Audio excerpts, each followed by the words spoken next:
Dubai नाम सुनते ही दिमाग में ऊंची ऊंची इमारतें, शानदार शॉपिंग मॉल्स और आदमी के बनाए हुए आइलैंड्स की तस्वीर आ जाती है। ये एक ऐसी जगह है जहां ऐशो आराम और खर्चा बहुत है, अमीर और मशहूर लोगों के लिए एक खेल का मैदान।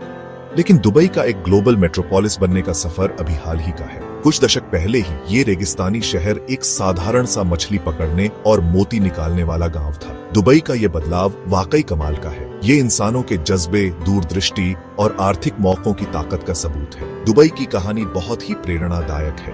ये सपनों को हकीकत में बदलने, मुश्किलों से लड़ने और भविष्य को अपनाने की कहानी है। इस वीडियो में हम दुबई के अनसुने इतिहास के बारे में जानेंगे। हम उन खास घटनाओं और लोगों के बारे में जानेंगे जिन्होंने इस अद्भुत शहर को बनाया। मेरे साथ इस सफर में आइए और देखिए कैसे एक सोया हुआ गांव दुनिया की एक बड़ी ताकत बन गया।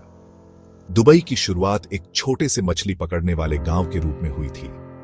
यहां के लोग मुख्य रूप से मछली पकड़ने और मोती निकालने का काम करते थे, लेकिन समय के साथ इस शहर ने अपनी किस्मत बदलने का फैसला किया। दुबई ने अपने आप को एक वैश्विक व्यापारिक केंद्र के रूप में स्थापित करने के लिए कई महत्वाकांक्षी परियोजनाएं शुरू की।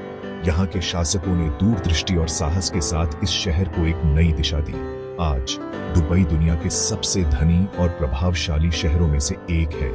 यहाँ के ऊंचे ऊंचे गगनचुंबी इमारतें, शानदार शॉपिंग मॉल्स और लग्जरी यॉट्स इस शहर की समृद्धि और वैभव का प्रतीक है। लेकिन इस सफलता के पीछे एक लंबी और कठिन यात्रा है।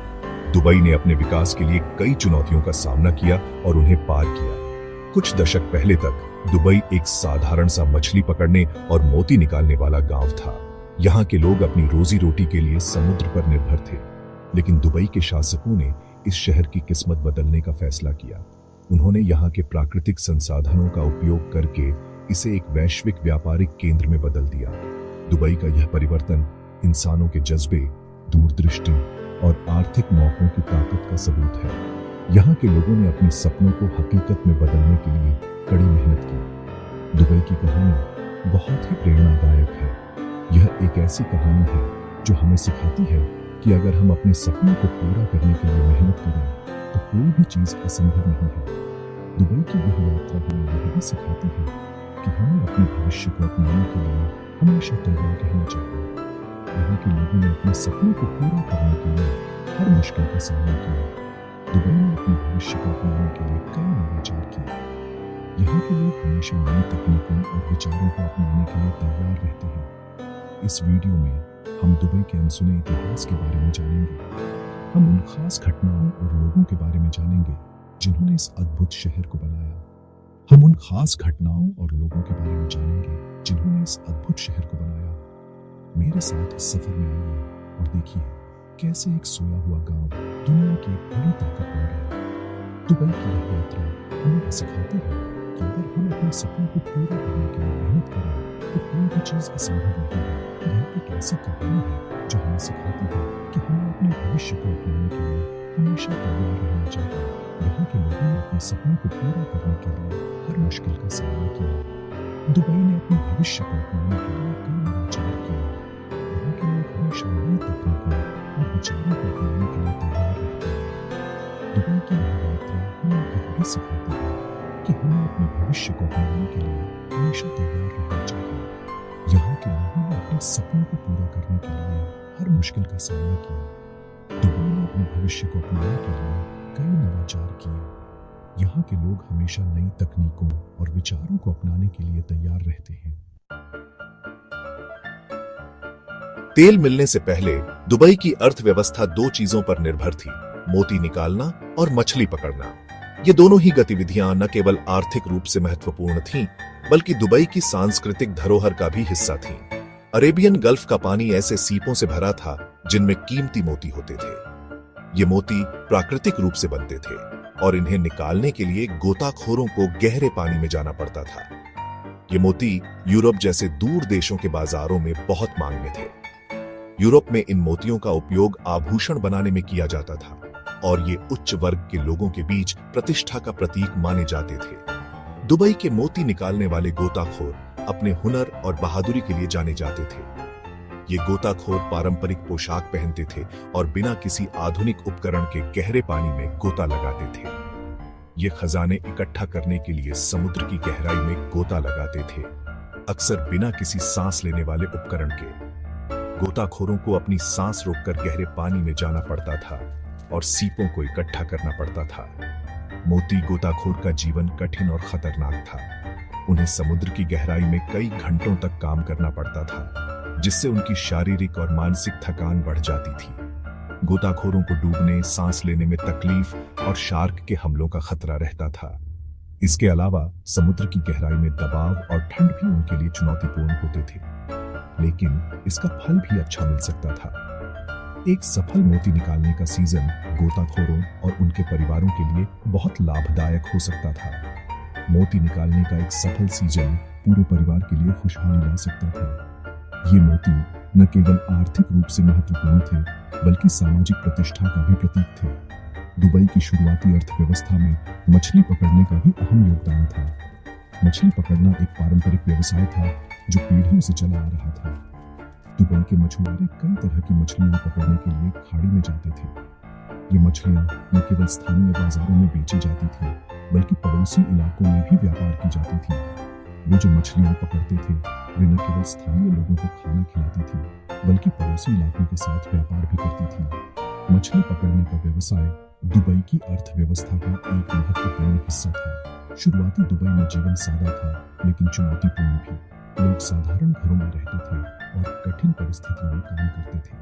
कठोर रेगिस्तानी जलवायु और सीमित संसाधनों का मतलब था कि दुबई के लोगों को जुगाड़ू और मजबूत होना पड़ता था। उन्हें अपने जीवन को बेहतर बनाने के लिए हर संभव प्रयास करना पड़ता था। पीढ़ियों से चली आ रही ये खूबियां आने वाले वर्षों में उनके बहुत काम आई।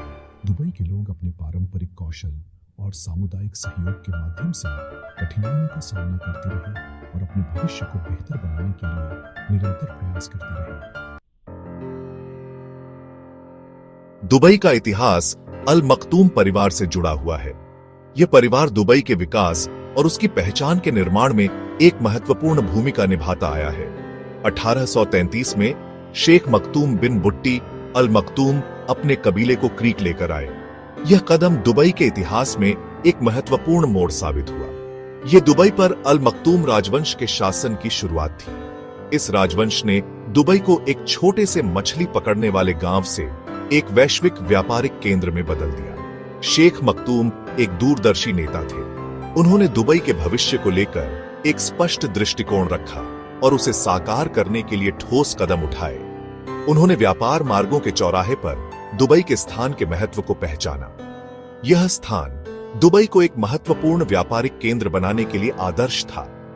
उनके नेतृत्व में दुबई एक मुक्त बंदरगाह बन गया, जिसने पूरे क्षेत्र के व्यापारियों को आकर्षित किया। यह निर्णय दुबई की आर्थिक समृद्धि के लिए एक महत्वपूर्ण कदम था। मुक्त व्यापार और खुले बाजारों के प्रति अल मखतूम परिवार की प्रतिबद्धता ने दुबई की भविष्य की आर्थिक सफलता की नींव रखी। इस नीति ने दुबई को एक व्यापारिक केंद्र के रूप में स्थापित किया। वे समझते थे कि व्यापार के लिए अच्छा माहौल बनाकर वे दुनिया भर से निवेश और प्रतिभा को आकर्षित कर सकते हैं। इस दृष्टिकोण ने दुबई को एक वैश्विक व्यापारिक केंद्र में बदलने में मदद की। अल मखतूम परिवार के शासन में परंपरा और आधुनिकता का अनोखा मेल रहा है। उन्होंने दुबई की सांस्कृतिक विरासत को संरक्षित रखते हुए आधुनिकता को भी अपनाया है। उन्होंने दुबई की सांस्कृतिक विरासत को संरक्षित रखा है।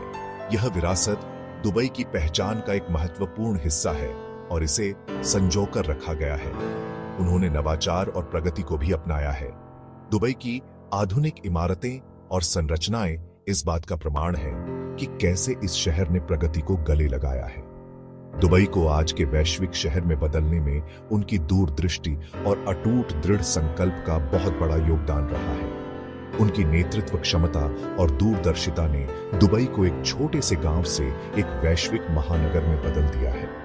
यह यात्रा प्रेरणादायक है और यह दिखाती है कि कैसे एक दूरदर्शी नेतृत्व एक शहर की तकदीर बदल सकता है। 1966 दुबई के इतिहास में एक अहम मोड़ था। इसी साल दुबई के तट पर फतेह तेल क्षेत्र में तेल मिला था। इस खोज ने शहर की किस्मत हमेशा के लिए बदल दी। तेल अपने साथ धन और समृद्धि की लहर लाया। तेल निर्यात से होने वाली कमाई ने दुबई को एक महत्वाकांक्षी विकास कार्यक्रम शुरू करने की अनुमति दी। स्कूल, अस्पताल, सड़कें और बुनियादी ढांचे का निर्माण अभूतपूर्व गति से हुआ। तेल की खोज ने दुबई को एक छोटे व्यापारिक बंदरगाह से दुनिया के मंच पर एक प्रमुख आर्थिक ताकत में बदल दिया। तेल के धन की आमद ने दुनिया भर से विदेशी निवेश और कुशल श्रमिकों को भी आकर्षित किया। दुबई के शासकों ने समझदारी से पहचाना कि तेल का धन एक सीमित संसाधन है।